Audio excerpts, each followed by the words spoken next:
Praise the Lord. கிறிஸ்தேசுவின் நாமத்தினாலே உங்களுக்கு என்னுடைய அன்பின் வாழ்த்துக்கள். கர்த்தர் உங்களை ஆசீர்வதிப்பாராக.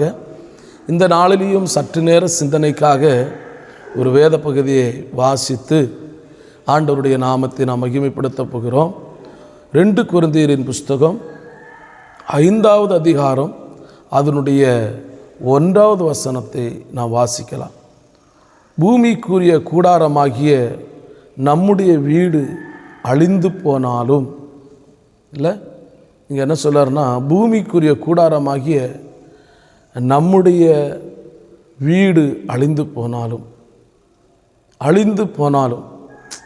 அந்த வீடே அழிஞ்சு போனாலும் தேவனால் கட்டப்பட்ட கைவேலை இல்லாத நித்திய வீடு பரலோகத்திலே நமக்கு உண்டு என்று அறிந்திருக்கிறோம். சிலவங்களுக்கு அந்த அந்த உணர்வு அறிவு இல்லை. என்ன அறிவு இல்லை? சிலவங்க சொல்லுவாங்கள்ல, சாப்பாடு செய்கிறாங்க, குழம்பு வைக்கிறாங்க, உப்பு போடக்கூடிய அந்த ஞானம் இல்லாமல் போச்சுன்னு சொல்கிறாங்கல்ல. இதே மாதிரி இங்கே பூமிக்குரிய கூடாரமாகிய நம்முடைய வீடு அழிந்து போனாலும், அப்படின்னா இந்த சரீரமாக இருக்கிற இந்த சரீரத்துக்குள்ளே இருக்கிற ஒரு ஆத்துமா இருக்கு இல்லையா, இந்த ஆத்துமா வாழ்கிறதுக்கு தான் இந்த சரீரம். அப்போ இந்த சரீரத்தில் ஏதாவது ஒரு ஃபால்ட் ஆகிட்டுனா, ஏதோ ஒரு அவயம் ஃபால்ட் ஆகிட்டுனாக்க ஒரு வேளை ஜீவன் போயிடும், அந்த உயிர் உள்ளே வாழ முடியாது, வெளியில் வந்துடும். அப்போ இந்த கூடாரமானது அழிந்து போயிடும். அப்போ இந்த கூடாரம் அழிந்து போகாதுன்னு யாருமே என்ன செய்ய முடியாது, சொல்ல முடியாது. நீங்கள் பார்க்குறீங்களா, உங்கள் சரீரத்தை பார்த்து கேளுங்களேன், சரீரமே நீ அழிந்து போவியா அப்படின்னு கேட்டால் சரீரம் சொல்ல, ஆமாம், எப்போ நீ வெளியில் போகிறையோ, வெளியில் போயிட்டேன்னா உடனே என்ன செஞ்சிருவேன், நான் அழிஞ்சு போயிடுவேன். அப்போ அந்த உயிர் இருக்கிற வரைக்கும் தானே உங்களுக்கு மதிப்பு. யோசித்து பாருங்கள், 50 வருஷம் வாழ்கிறாங்க. அந்த 50 வருஷம் வாழ்கிறவங்களுக்கு உயிர், அந்த ஆத்துமா உங்கள் உடம்பை விட்டு வெளியில் போயிட்டேன்னா அவங்களுக்கு 24 மணி நேரம் கூட எங்கே வைக்க மாட்டேங்கிறாங்க, வீட்டில் வைக்க மாட்டேங்கிறாங்கல்ல. அப்போது இந்த உடம்புக்கு, இந்த சரீரத்துக்கு ஏன் இந்த நல்ல மதிப்பு வருது, ஏன் மதிக்கிறாங்க அப்படின்னா, இந்த சரீரத்துக்குள்ள அந்த ஆத்மா இருக்கிறதுனால, அந்த ஜீவன் இருக்கிறதுனால தான் மதிப்பு வருது.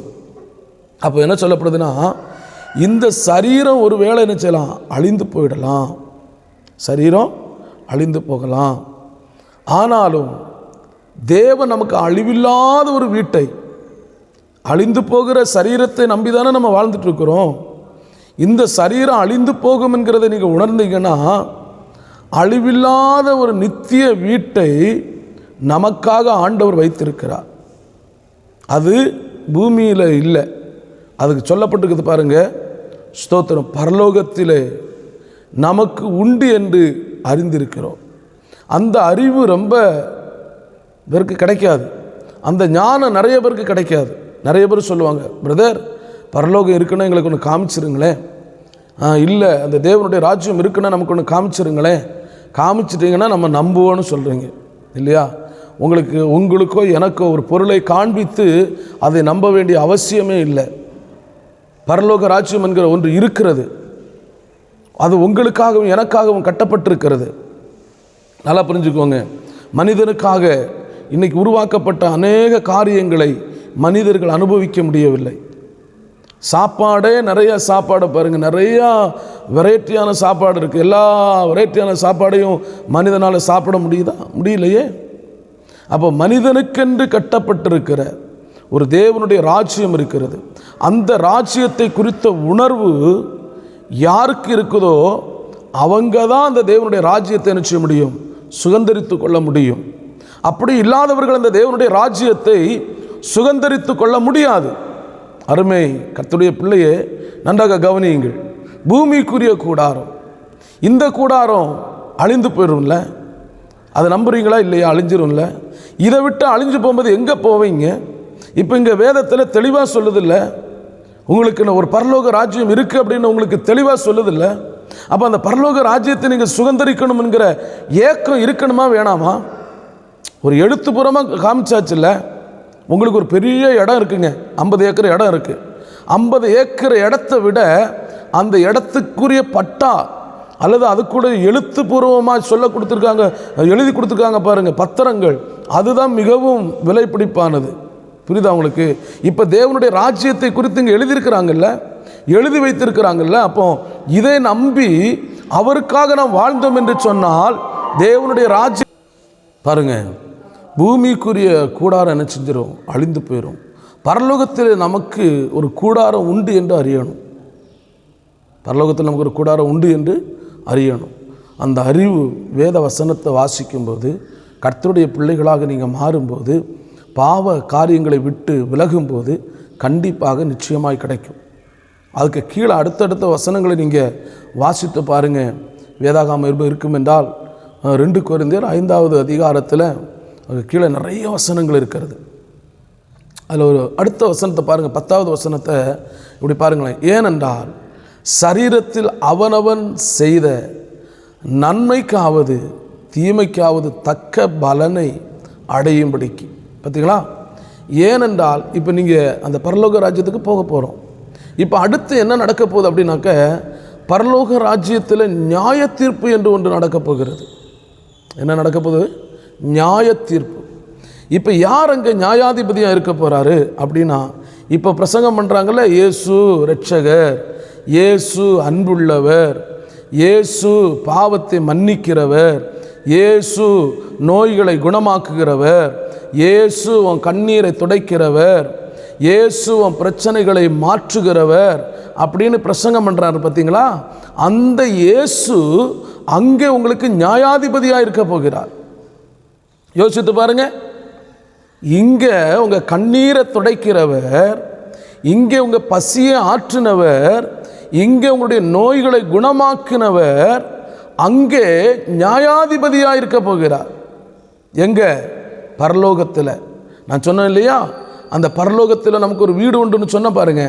அந்த வீட்டுக்குள்ளே போகணும்ல, போகிறதுக்கு முன்னாடியே நமக்கு நியாய தீர்ப்பு உண்டு. சும்மா உள்ளே போயிட முடியாது. அதனால் இந்த உலகத்தில் நீங்கள் வீராதி வீரனாக கூட இருக்கலாங்க, எவ்வளோ பெரிய ஆளாக கூட இருக்கலாங்க, சரிங்களா?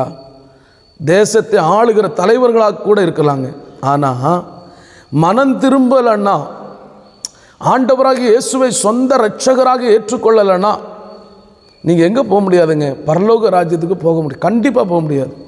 வேதம் தெளிவாக சொல்லுகிறது. அதனால் நம்ம என்ன செய்யணும் அப்படின்னா, மனம் திரும்புவதற்கு நம்மளை ஒப்பு கொடுக்கணும். இந்த கூடாரம், இதை நம்பி யார் பிழைக்க முடியும்? இந்த சரீரத்தை நம்பி யார் பிழைக்க முடியும்? நேற்று இருந்தது மாதிரி இன்றைக்கி உங்கள் சரீரத்தில் பலன் இருக்குதா? 40 வயசுக்கு மேலே 50 வயசுக்கு மேலே சொல்லுவாங்க, நான் வாலி வயசில் அப்படி பண்ணேன் இப்படி பண்ணேன். இப்போ பண்ண முடியுமா? அப்போ ஓடுனேன் சாடுனேன். இப்போ உன்னுடைய பலன் குண்டி போயிட்டுல, அப்போ இந்த சரீரத்தில் பலன் குண்டி போயிடுமே. அதுக்கு தான் ஆண்டவர் சொல்லார். ஏனென்றால் சரீரத்தில், நல்லா புரிஞ்சுக்கோங்க, சரீரத்தில் இந்த உடம்பில் இருக்கும்போது அவனவன் செய்த நன்மைக்காவது. எப்படி? சரீரத்தில் இருக்கிற ஒரு காலம் இருக்குது. இப்போ சரீரத்தில் இருக்கிறோம், சரீரத்தை விட்டு வெளியில் போகிற ஒரு காலம் இருக்குதுங்க. புரியுதுங்களா? சரீரத்தில் இருக்கிற காலத்தில் எவ்வளவு தீமை வேணாலும் செய்யலாம். இந்த சரீரத்தை வச்சுட்டு, கையை வச்சுட்டு, காலை வச்சுட்டு, நான் யாரு தெரியுமா அப்படிங்களாம். அல்லேலூயா. ஆனால் ஆண்டவர் என்ன சொல்லார்? எப்படி? சரீரத்தை விட்டு வெளியில் வருவேன். ஆமாம், சரீரத்தை விட்டு வெளியில் வருவேன். அன்னைக்கு தான் தெரியும் சரீரம் செயல்படாத ஒரு நேரம். உன் கை கால்கள், உன்னுடைய வாய்கள், உன்னுடைய கண்கள், உன்னுடைய புத்தி மண்டலங்கள் செயல்படாத ஒரு காலமாய் மாறும். ஆண்டவர் சொல்லார், அன்னைக்கு நீ வருவே என்கிட்ட. ஏனென்றால் சரீரத்தில் அவனவன் செய்த நன்மைக்காவது. அதனால தான் இந்த சரீரத்தில் நம்ம வாழும்போது கூடுமான அளவுக்கு நன்மை செய்யுங்க. கூடுமான அளவுக்கு 100க்கு 100 நன்மை செய்யுங்க. அது ரொம்ப நல்லதுங்க. ஏங்க, 100க்கு 100 நன்மை செய்து வாழுங்க.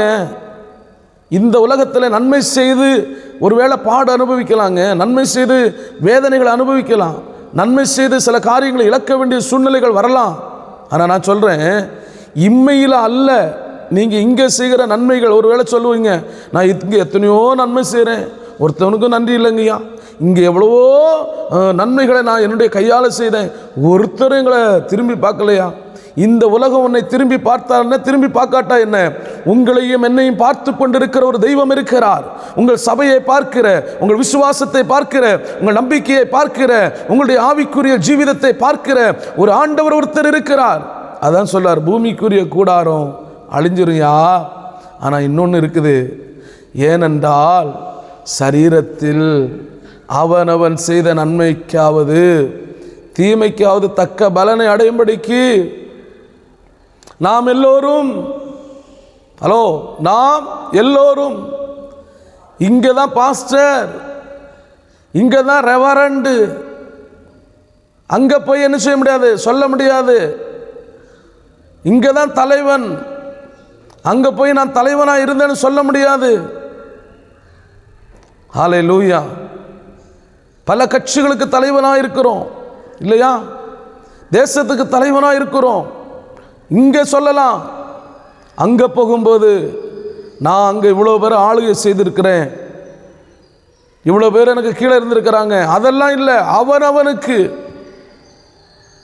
அவனவனுக்கு பாருங்க, சரீரத்தில் அவனவன் சொல்லியிருக்குது. ஒவ்வொரு மனிதனுக்கும் தகப்பன் செய்தால் தகப்பனுக்கு, தாய் செய்தால் தாய்க்கு, பிள்ளைகள் செய்தால் பிள்ளைகளுக்கு. அருமை கர்த்தருடைய பிள்ளையை கொஞ்சம் யோசித்து பாருங்க.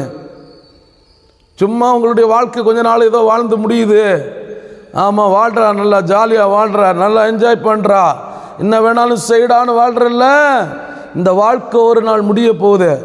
கொஞ்சம் யோசித்துக்கோங்க. நியாயஸ்தானத்துக்கு முன்பதாக நிற்க போறீங்க, யோசித்துக்கோங்க. அல்லேலூயா. இங்கே ஒரு நியாயஸ்தானத்துக்கு முன்னாடி நின்னா லஞ்சம் கொடுத்து ஒருவேளை அவனுடைய நியாயம் இல்லாதது மாதிரி மாற்றிடலாம்.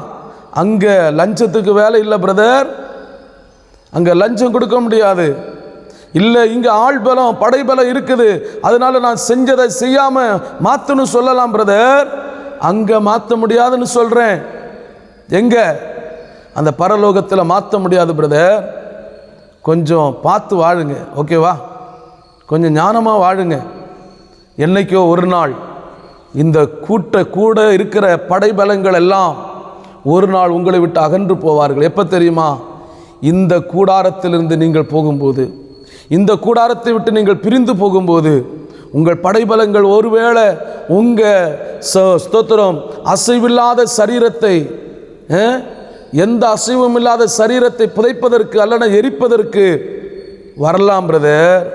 உங்கள் கூட வர முடியாது, உங்கள் கூட வர முடியாது பிரதர், யாரும் வர முடியாது. அதனால நீங்களும் நானும் அவன் என்று சொல்லப்பட்டிருக்கிறது. நியாயஸ்தானத்துக்கு முன்னாடி உங்களுக்கு தெரியும், நீதி ஸ்தலத்தில் போய் நிற்கும்போது, நியாயாதிபதியின் இடத்துல நிற்கும்போது உங்களுக்கு ஸ்தோத்திரம் எத்தனையோ பேர் கூட வந்திருப்பாங்க, நீதிமன்றத்தில் கூட வந்திருப்பாங்க.